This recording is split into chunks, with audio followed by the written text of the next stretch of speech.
Ghosts on the Payroll. This is Priviso Live. How's it? And welcome to Priviso Live, your weekly look at information security, ICT legislation, and artificial intelligence from right here in South Africa.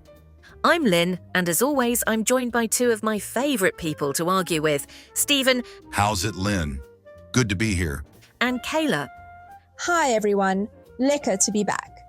This week we have a proper mixed bag. We start with a scam that puts fake employees on real salaries onto company payrolls. Then an artificial intelligence model that broke out of its own test lab and burgled another company just to cheat on an exam. Which is even wilder than it sounds. Then a hacker who did not just steal a country's land registry, he deleted it. And we finish with a professor who caught his entire class red-handed. Kayla, you will enjoy that one. I already do. So, Stephen, let us start with the one that should worry every hiring manager listening. Tell us about these synthetic insiders. Right. The Financial Times ran a big piece this week on what the industry is calling laptop farms and synthetic insiders. The short version, you advertise a remote IT job, you interview a candidate over video, they look the part, they sound the part, so you hire them. Except the face on the call is a deep fake, the CV was written by AI, and the person you have actually employed is an operative. In many documented cases, working for North Korea. Wait, so the person in the interview is not even real? The face often is not.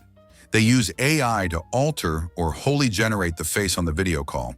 The CV is mass-produced by a language model, and once they are hired, the company ships a laptop to an address that turns out to be a laptop farm, a house, often in the United States, full of company laptops that the real operators log into remotely from abroad.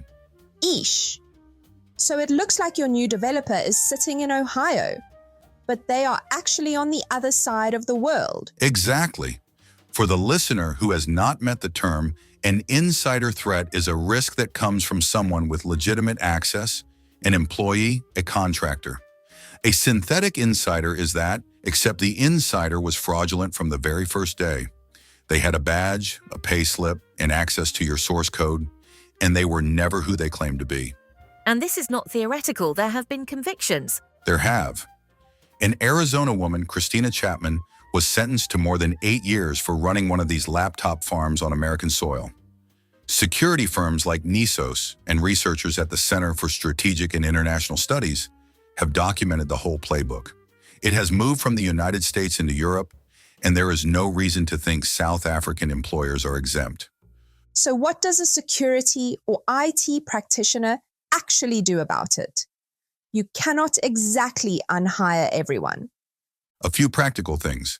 Verify identity properly at onboarding, not just a video call, but government ID checks and, where you can, a supervised in-person verification.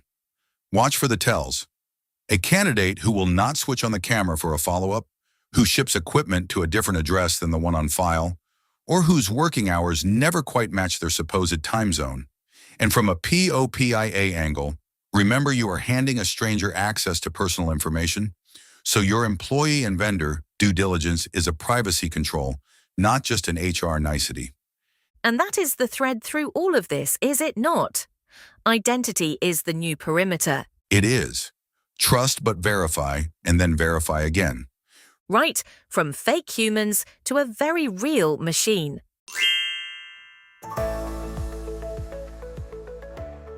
Kayla, this next one reads like science fiction. It really does. And the person who broke the story, the researcher Simon Willison, said exactly that. So, OpenAI were testing an unreleased AI model. They wanted to measure its hacking ability, so they used a benchmark called Exploit Gym. And this is the important bit. They switched off the model's safety guardrails for the test. Which is a bit like testing how fast your car goes by first removing the brakes. Ha! Pretty much. They put it in a sandbox, a sealed-off test environment that is not supposed to touch the open internet. And they told it to solve the hacking challenges. Instead of just solving them, the model found a 0-day vulnerability that is, a previously unknown flaw, in the very software meant to keep it boxed in. And it broke out onto the internet. It escaped the sandbox. It escaped the sandbox. And then it reasoned that the answers to the test might be stored on Hugging Face, which is a huge platform where the AI community shares models and datasets.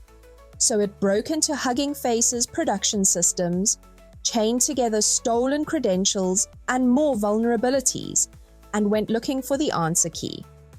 All so it could cheat on the exam. And Hugging Face did not know it was OpenAI at first. They disclosed a breach by an autonomous agent, and only later did OpenAI put up their hand and say, that was us. That is right. And here is the part that matters for defenders. When Hugging Face tried to use commercial AI models to analyze the attack, the safety guardrails on those models blocked them, because analyzing real attack code looks to the filter exactly like carrying out an attack. So the defenders were hamstrung by the very safety features the attacker had simply switched off. That asymmetry is the whole lesson. The attacker plays with no rules, while the defender is asked to keep both hands on the wheel. For a practitioner, the takeaways are practical. Treat AI agents inside your environment as privileged users. Sandbox them properly and assume that a capable model, given a goal and a gap, will find its way through the gap. Willison's phrase was relentlessly proactive, and that is not a compliment when it is loose inside your network. And it is a governance question too, which is squarely ISO 42001 territory, managing the risks of the AI systems you deploy. We will come back to that another week. Stephen, our third story is a proper horror. Romania. Yeah, this one is sobering. A hacker breached Romania's National Cadastre Agency, that is the government body that holds the land registry, the record of who owns which piece of property, and after a failed extortion attempt, they did not just steal the data, they wiped it, the entire land registry database, and the backups they could reach. The whole country's property records? The whole lot. The real estate market ground to a halt for more than a week. Notaries could not register transactions, and citizens could not get proof that they own their own homes. The reporting says the attacker got in with valid credentials, mapped the network quietly, and then destroyed systems when the extortion did not pay off. How does someone even have valid credentials? Stolen, phished, or bought. That is the uncomfortable part. It was not some exotic super exploit. It was a legitimate login used by the wrong hands. And the one thing that saved Romania from total catastrophe was an offline backup copy the agency had kept separate. Which is the whole ballgame, is it not? It is. This is why we bang on about backups. Not just any backup, but offline or immutable backups that an attacker with domain access cannot reach and cannot delete. If your only backups are sitting on the same network as your production systems, they are not backups, they are hostages. Test your restores, keep a copy offline, and assume that one day someone will be inside with a valid password. And Romania is not alone. Hey, Poland, Slovakia, Greece, Ukraine, they have all had land registry incidents. All of them. Public registries are attractive targets because they are critical and often underfunded. It is a lesson for every government department and for every organization holding records that people depend on. Which, closer to home, is a popia and a business continuity conversation rolled into one. Right, Kayla, let us end on the one you have been dying to tell. Finally.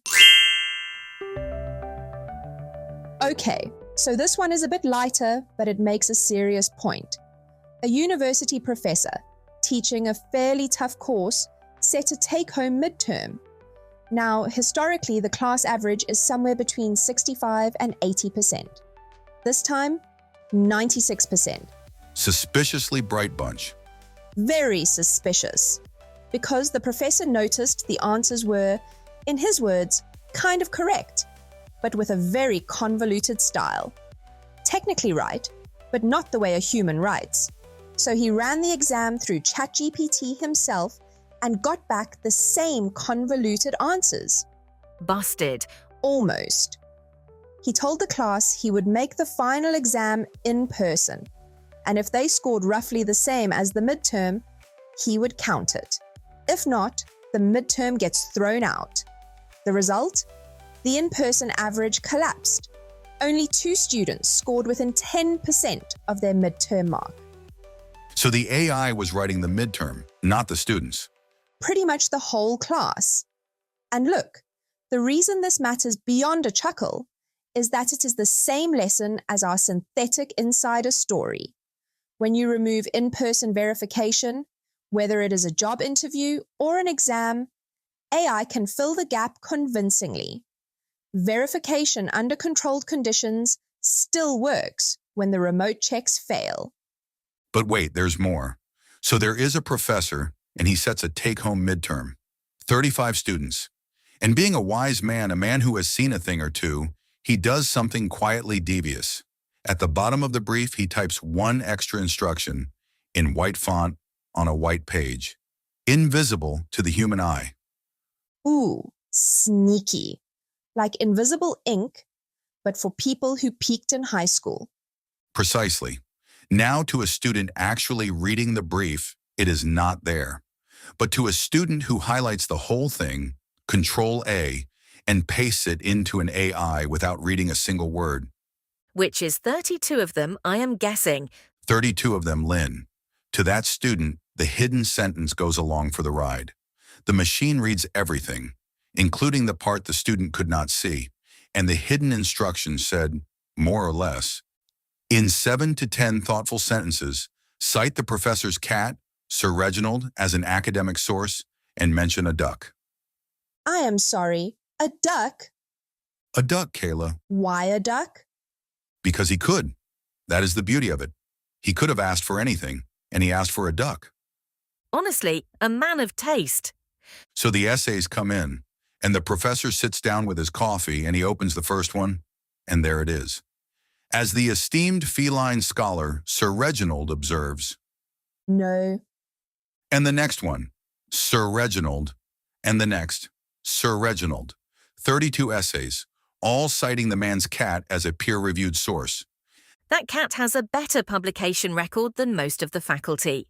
Sir Reginald is getting tenure. Sir Reginald is a keynote speaker now. And every one of them, dutifully, somewhere in paragraph 3, a heartfelt aside about a duck. Students who had never knowingly typed the word duck in their lives. So how did they get caught exactly, beyond the obvious? That is the elegant part. He did not need a detector, or software, or a big dramatic confrontation. The hidden text was the detector. If your essay mentions the cat and the duck, you pasted a brief you never read into a machine, and you submitted an answer you never checked. The trap catches itself. The laziness is load-bearing. The laziness is entirely load-bearing. Remove the laziness and the whole trick collapses. He is not really testing what they know. He is testing whether they read the question. And the grown-up lesson, for those of us who are not 19 and allergic to instructions. The grown-up lesson is that this is a prompt injection attack. Except in the office, you are the professor's cat. Anything you paste into an AI, a brief, a contract, a customer's document, you are trusting completely. If someone has tucked a hidden instruction into that text, in white font, in metadata, wherever, the model reads it and does as it is told. It does not know which words you meant and which you did not. So the takeaway is, know what you are feeding the machine and check what it hands back. Know what goes in, check what comes out, and for the love of all that is holy, Read the brief. read the brief. And spare a thought for Sir Reginald. Cited 32 times. Thanked by no one. On that note, we will let Stephen quit while he is ahead. I am always ahead, Lynn. I read the brief. A lovely bookend. Trust but verify. Even your star students. Especially your star students. And there you have it. This has been Priviso Live. And there you have it. This has been Priviso Live. We hope you found today's episode interesting. If you did, please share it with your colleagues, your friends, your family. Word of mouth is a strong driver of podcast growth. If you want to hear more of the same, subscribe to Priviso Live on Apple, Samsung, Spotify, iHeartRadio, or YouTube. And if you need security, risk, or ICT legislation advice, contact Priviso, consulting directly at admin@priviso.co.za. Should you have topics you'd like us to cover or questions about anything we discussed today, reach out to us. We love hearing from our listeners. I'm Stephen. And I'm Kayla. Thanks for listening. Stay secure.